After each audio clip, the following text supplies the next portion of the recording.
Vamos lá, gente. Vamos retomar aqui a nossa aula.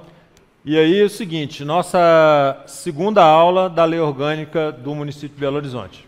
A segunda parte quer dizer para vocês que essa imagem que vocês veem aqui ao fundo é uma imagem de um prédio histórico que nós temos em Belo Horizonte, da Praça da Estação.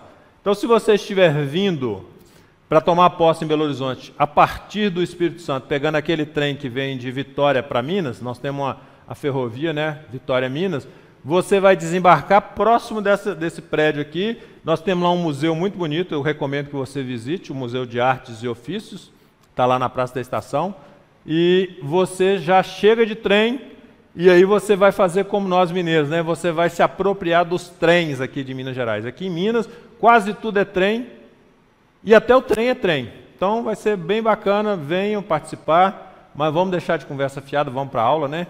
E a nossa aula começa já no artigo 6º da Lei Orgânica, paramos até o artigo 5º da última vez, e o artigo 6º diz o seguinte: os poderes do município são independentes e harmônicos entre si, e eles são quais? Legislativo e executivo. Se vocês forem para a Constituição do Estado, Constituição Federal, vocês vão sentir falta aqui do poder judiciário, mas na verdade no município nós não temos poder judiciário. Então temos o poder legislativo, Câmara dos Vereadores, onde as leis são feitas e tem a responsabilidade de fiscalizar o executivo, e executivo, que é onde vocês vão trabalhar e que faz parte de toda a política de execução dos projetos, dos planos públicos do município.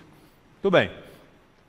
O parágrafo 1 diz que, salvo algumas exceções previstas na própria lei, é vedado a qualquer dos poderes delegar atribuição a quem for investido na função de um deles, para exercer a do outro. Então, é cada um no seu quadrado, vamos dizer assim, para vocês entenderem. Cada macaco no seu galho. O que é legislativo é legislativo, o que é executivo, e não ficam trocando figurinha, salvo se houver alguma exceção prevista na lei, e aí a lei mesmo vai dizer onde isso é possível fazer.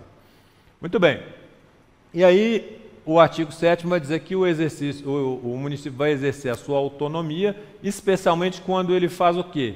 Quando ele elabora e promulga a lei orgânica, quando ele legisla sobre assuntos de interesse local e suplementa as legislações federais e estaduais no que cabe a ele fazer.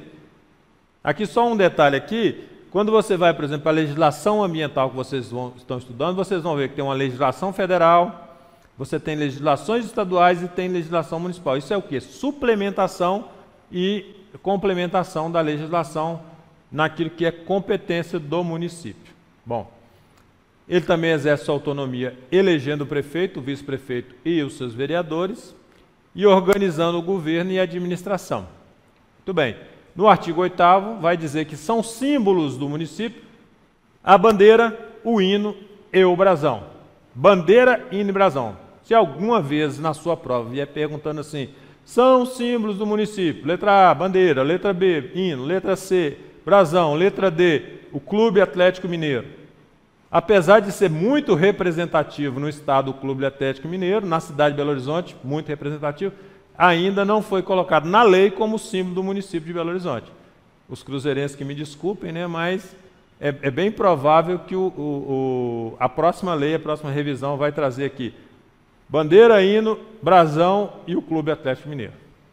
Brincadeiras à parte, né? Vamos lá. Lei Orgânica do município. Essa seria a bandeira. Por que essa seria a bandeira? É porque ela não tem a linha preta, né? Eu pus a linha preta aqui só para vocês saberem. Ela é um retângulo branco com um brasão no meio. Essa é a bandeira do município. E aqui o brasão do município, né? Brasão da cidade de Belo Horizonte. Próxima tela nós temos uma explicação do brasão. Vejam aqui, ó. Brasão, explicação do brasão que está contido na lei. A Lei 6938 de 1995, que dispõe sobre os símbolos do município, vai dizer que o brasão ele é composto por uma coroa de ouro de 5 torres, que é um distintivo privativo de capitão de Estado, tem um escudo redondo português, lembrando que é a nossa nacionalidade brasileira, tem um fundo azul, em um fundo azul, um sol nascente de ouro, surgindo do lado esquerdo da Serra do Curral del Rei, que está em verde, tem em chefe de ouro, um triângulo equilátero em vermelho, símbolo do anseio de liberdade dos Inconfidentes Mineiros de 1789. E no filete vermelho tem letras pratas com as legendas 17 de dezembro de 1893, à esquerda, e 12 de dezembro de 1897, que são as datas respectivas da criação e da instalação da capital do estado de Minas Gerais. Aí vamos voltar aqui só um pouquinho para vocês verem de novo. Aqui, ó, coroa, 5 torres, dístico com o triângulo que representa o anseio de liberdade dos Inconfidentes Mineiros, fundo azul, sol nascente à esquerda da Serra do Curral, que está em verde, e aqui embaixo as datas, tanto de criação quanto de instalação do município de Belo Horizonte. Ficou claro? É muito bom a gente entender qual é o símbolo, né?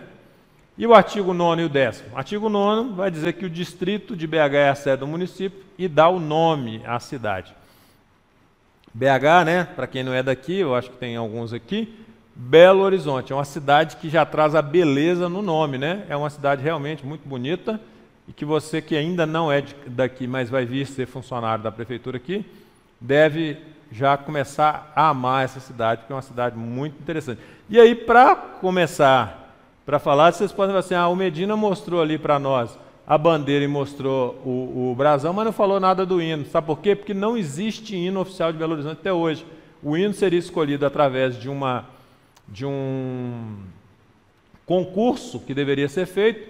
Esse concurso não foi feito. Depois, em 2021, foi falar de novo no concurso, também não foi feito ainda. Então, hoje nós não temos um hino ainda. Alguns falam que é uma música que tem aí de um sertanejo que fala assim, é aqui que eu amo, é aqui que eu quero ficar, pois não há lugar melhor do que BH. Mas isso também não foi eleito como hino oficial da cidade ainda não, tá bom?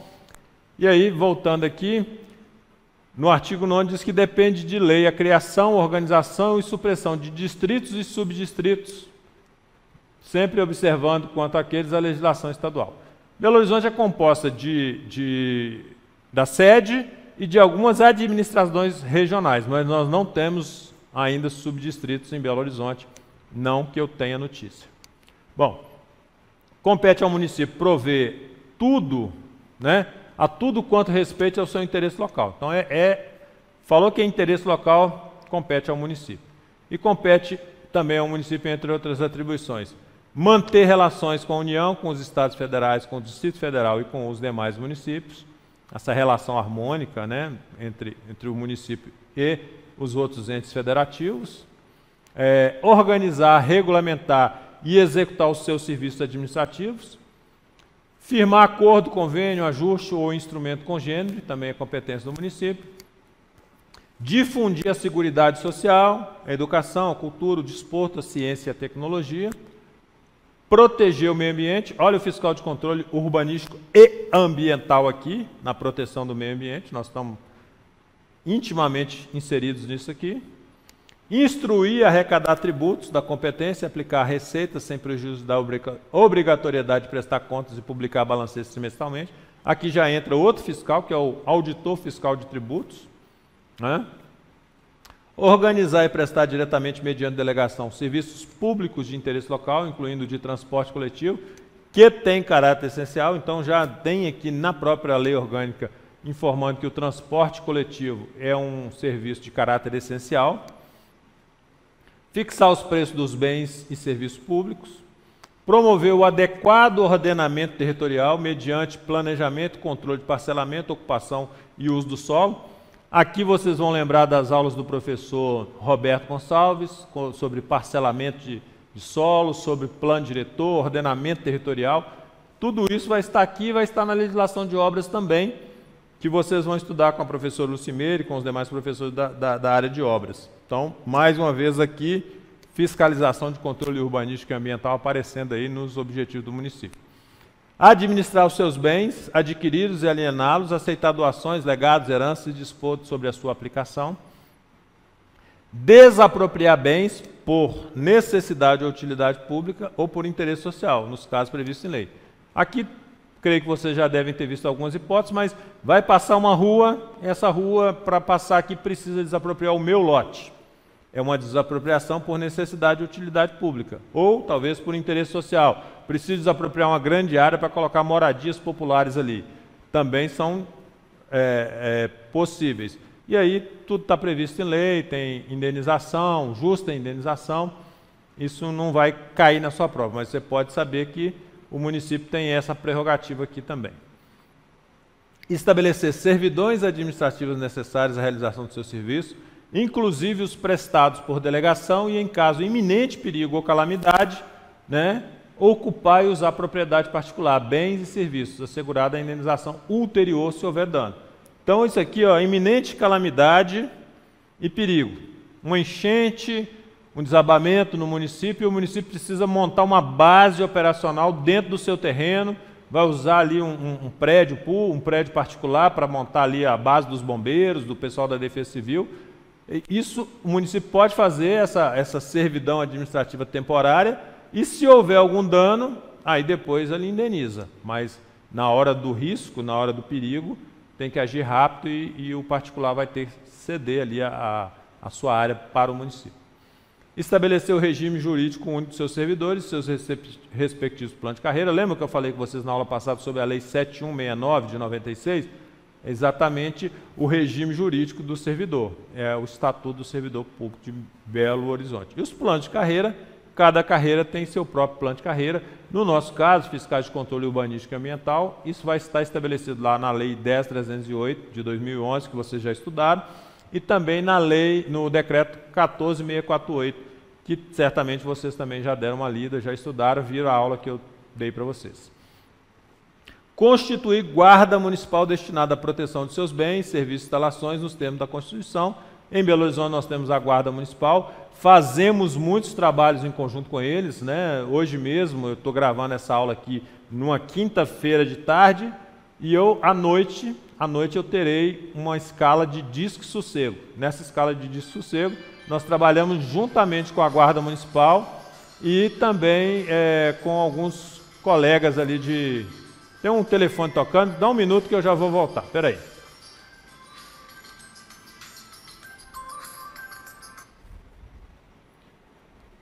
Gente, é assim mesmo, quem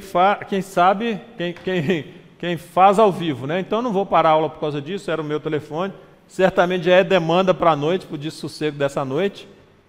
Mas eu estava dizendo para vocês que hoje eu vou fazer uma escala. E a gente vai fazer com quem? Juntamente com a Guarda Municipal, que nos presta aquele trabalho de segurança, né? Sempre atenta ali às questões de segurança e faz um trabalho conjunto conosco da fiscalização de controle urbanístico e ambiental.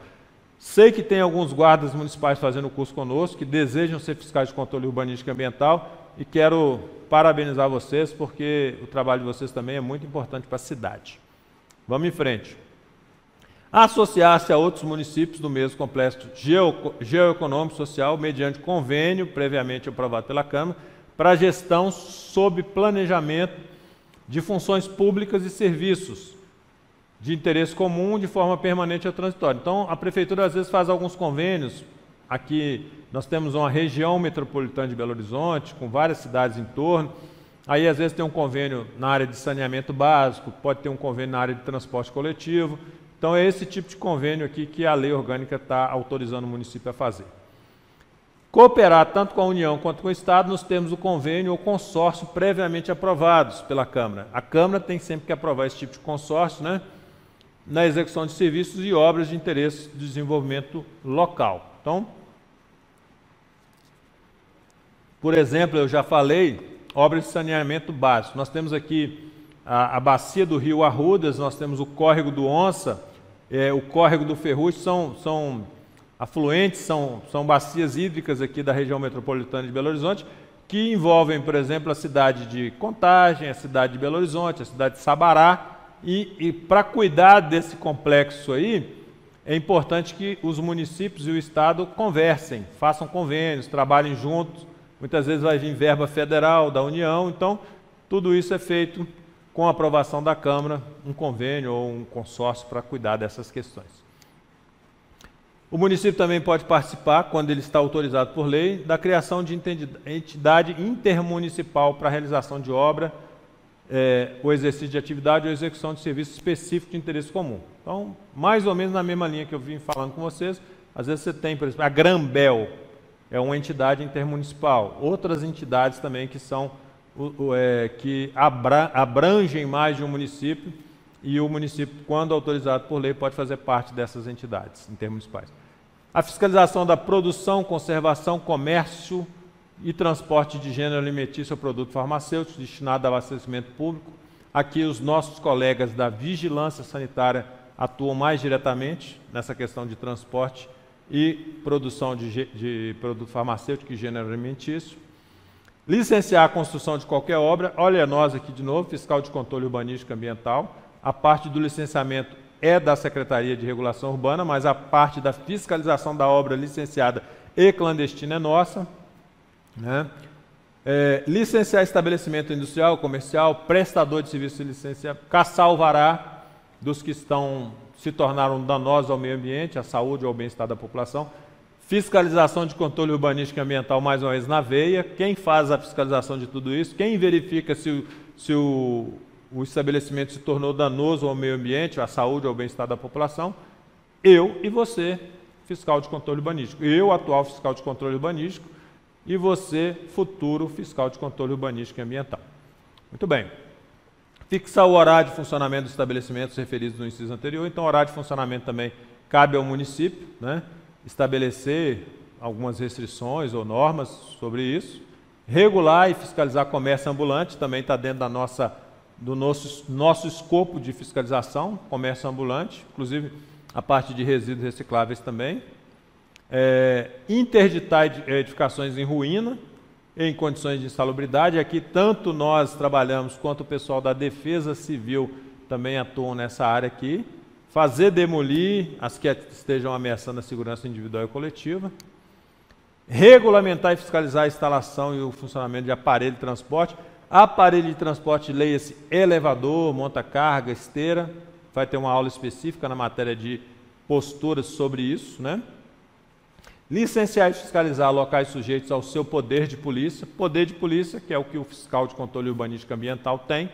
Aí aqui, exatamente sobre fiscalização de cartazes, anúncios ou qualquer publicidade ou propaganda. Temos aula na matéria de posturas também específica sobre publicidade e propaganda, tanto na propriedade, na atividade, quanto no logradouro público.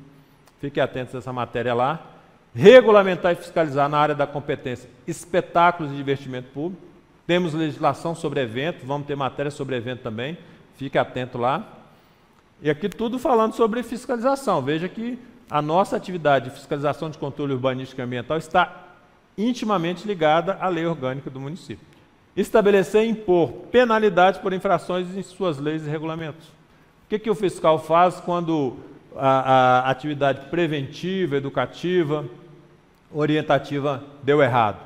O cidadão não se emendou, não se adequou. Ele vai impor as penalidades que estão previstas na lei municipal. Ok? E aí também a competência, segundo o artigo 13 da lei orgânica, é competência do município, que é comum à União e aos estados, né? Zelar pela guarda da Constituição, das leis e das instituições democráticas, né? Conservar o patrimônio público.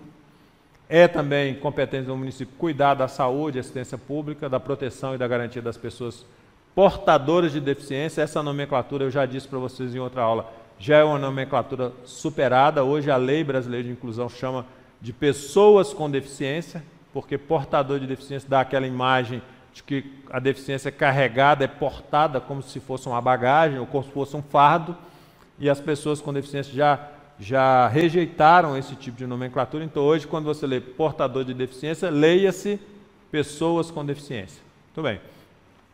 Proteger os documentos, obras ou outros bens de valor artístico, cultural, monumentos, paisagens naturais, sítios arqueológicos.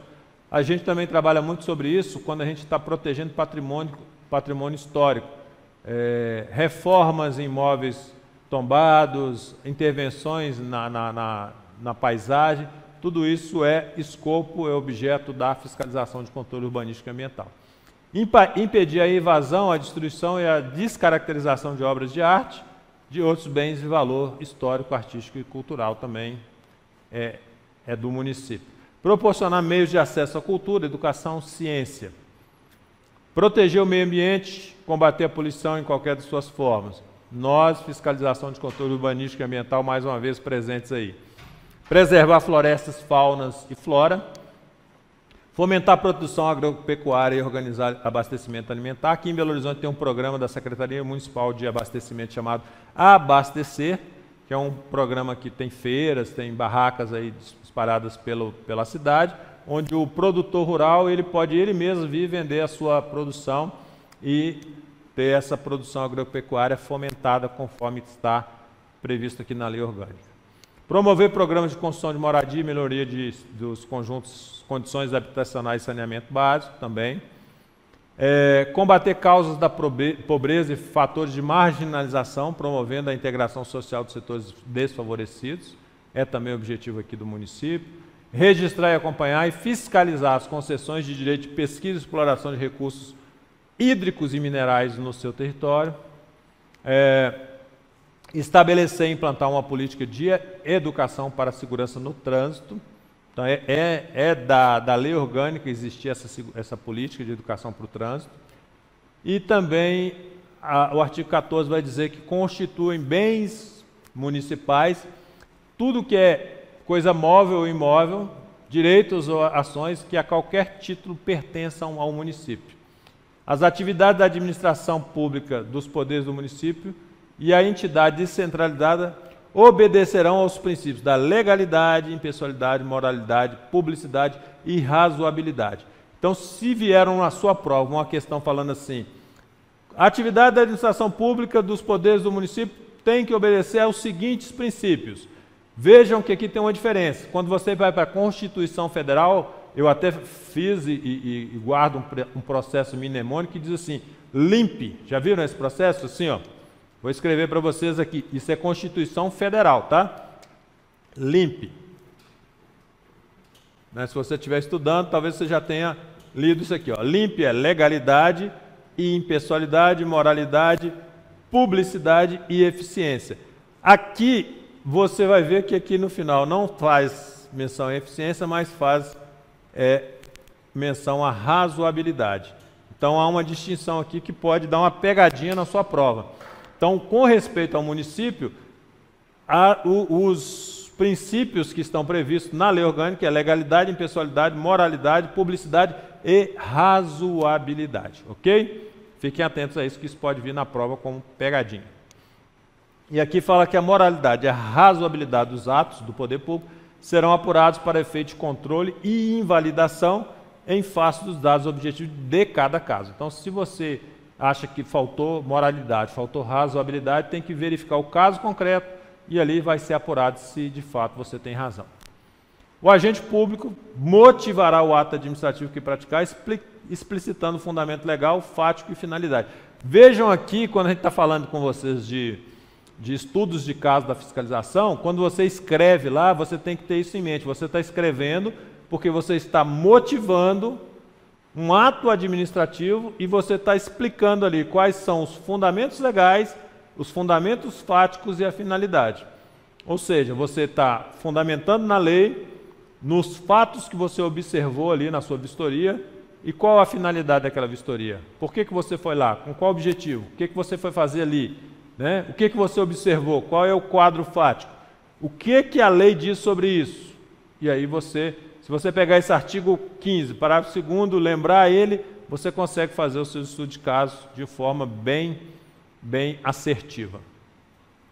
A administração pública direta é a que compete aos órgãos de qualquer poder do município, e a indireta é aquela que compete às autarquias. Lembra que a professora Simone Psicomone falou da SLU? A SLU é a autarquia municipal que lida com a gestão do resíduo no município de Belo Horizonte. Sociedade de Economia Mista, não sei se ainda está constituída assim, mas até pouco tempo a BH Trans, que é a empresa de trânsito de Belo Horizonte, era uma sociedade de economia mista. Houve alguns questionamentos judiciais, eu não sei hoje qual é a natureza jurídica dela, mas já foi. Empresas públicas também são da administração direta. Fundação pública, nós temos aqui a Fundação de Parques e Jardins, e nós temos também a Fundação de Cultura, Municipal de Cultura, e temos a Fundação Zoobotânica de Belo Horizonte. São todas fundações da administração indireta de BH. E demais entidades de direito privado sob controle direto ou indireto do município. Então, se o controle é do município, faz parte da administração indireta do município. E aí diz assim o artigo 18, a ação administrativa do Poder Executivo será organizada segundo os critérios da descentralização, regionalização e participação municipal. Então, esses são critérios para organizar a ação administrativa. Descentralização, regionalização, participação popular. A atividade administrativa subordinada ou vinculada ao prefeito municipal se organizará em sistemas integrados por órgão central de direção e coordenação, entidade de administração indireta, se houver, unidade administrativa e o artigo 19 vai dizer o seguinte, parágrafo 1º, a Secretaria Municipal é um órgão central de cada sistema administrativo. Trazendo para a nossa realidade, nosso órgão central é a Secretaria Municipal de Política Urbana, SMPU, foi para esse concurso que você se inscreveu. E aí nós temos dentro da Secretaria Municipal algumas unidades administrativas, que são partes do órgão central ou da entidade. Aí a gente tem, por exemplo, a SUREG, que é a Subsecretaria de Regulação Urbana, temos a SUFIS, que é a Subsecretaria de Fiscalização, temos a Subsecretaria de Planejamento Urbano. Então são subsecretarias que são unidades administrativas. E junto a cada órgão ou sistema administrativo, instância, vai funcionar também uma instância com atribuição de participar da elaboração da política de ação do poder público para o setor, uma instância que vai participar da elaboração de planos e programas para o setor e levantamento de seus custos, analisar e manifestar sobre o plano diretor e plano plurianual, essa palavra dá uma enrolada na minha língua, plano plurianual, diretrizes orçamentárias e orçamento anual, também acompanhar e fiscalizar a execução desses planos e de programas setoriais, acompanhar e fiscalizar a aplicação de recurso público destinado ao setor, manifestar sobre a proposta de alteração da legislação quando for pertinente àquele setor. E aí no artigo 20, já estamos terminando essa aula, daqui a pouquinho nós estamos concluindo, o artigo 20 diz assim, no parágrafo único, admitir-se-á o funcionamento de instâncias junto ao sistema administrativo ou ao órgão da entidade da administração pública nos termos do artigo 23 e seus parágrafos, voltados para as áreas de interesse da criança, do adolescente, do idoso, do portador de deficiência, pessoa com deficiência, do negro ou da mulher. Tudo bem? E aí, para concluir essa aula, nós vamos fazer 2 testezinhos de conhecimento. A primeira pergunta diz assim, com base na Lei Orgânica do Município de Belo Horizonte, julgue as afirmativas a seguir e assinale a alternativa correta. Então, você vai julgar as afirmativas e vai assinalar o que está correto. Então, afirmativa 1. O município exerce sua autonomia ao elaborar a lei orgânica. Alternativa 2. O município exerce sua autonomia ao promulgar a lei orgânica. Alternativa 3. O município exerce sua autonomia ao organizar seu governo e administração. E aí as alternativas aqui diz o seguinte, nós estamos procurando a correta, lembre-se, né? Agora já é a correta, é a certa. Somente a afirmativa 1 está correta. B, todas as alternativas estão corretas. C, apenas a 1 e a 3 estão corretas. E D, a alternativa 1 está incorreta. Eu creio que vocês já fizeram a sua avaliação, mas eu vou passar para a próxima questão, que diz o seguinte, de acordo com a Lei Orgânica do Município de Belo Horizonte, ao município é vedado, proibido, lembram? Vedado, proibido. E aqui nós já fizemos até essa questão na prova anterior, na aula anterior, e eu trouxe de novo, não sei nem porquê, confessando para vocês aqui, mas deve ser para fixar conhecimento, né? Você repete, repete, repete. Então, conseguem responder? Eu não... Aqui fala assim, ó, criar, coibir atos discriminatórios é proibido, estabelecer culto religioso, recusar fé a documento e criar distinção entre brasileiros. Então, um pouquinho diferente da primeira pergunta que eu fiz, mas vocês já mataram que, nesse caso aqui, a letra A, né? A letra A de aprovado é a correta. E eu vou dar um spoilerzinho nessa aqui, depois a gente faz o vídeo analisando a questão, mas aqui todas as alternativas estão corretas. Então, é Letra B. B de quê? De bem feito, bem resolvido, bem acertado, né? Ok? Vamos lá. Meus contatos, Medina, e-mail, Instagram. Precisou de informação, chama a gente no grupo dos alunos, chama a gente nesses contatos aqui e nós estamos prontos para poder trazer para vocês as informações necessárias. Ok? Muito obrigado por terem ficado comigo até aqui. Daqui a pouco nós vamos continuar com a terceira aula da Lei Orgânica do município. Espero vocês na próxima. E olha, não se esqueçam, daqui só vão parar na aprovação porque foguete não tem ré e eu estou esperando vocês com cafezinho e pão de queijo. Um abraço, até a próxima aula.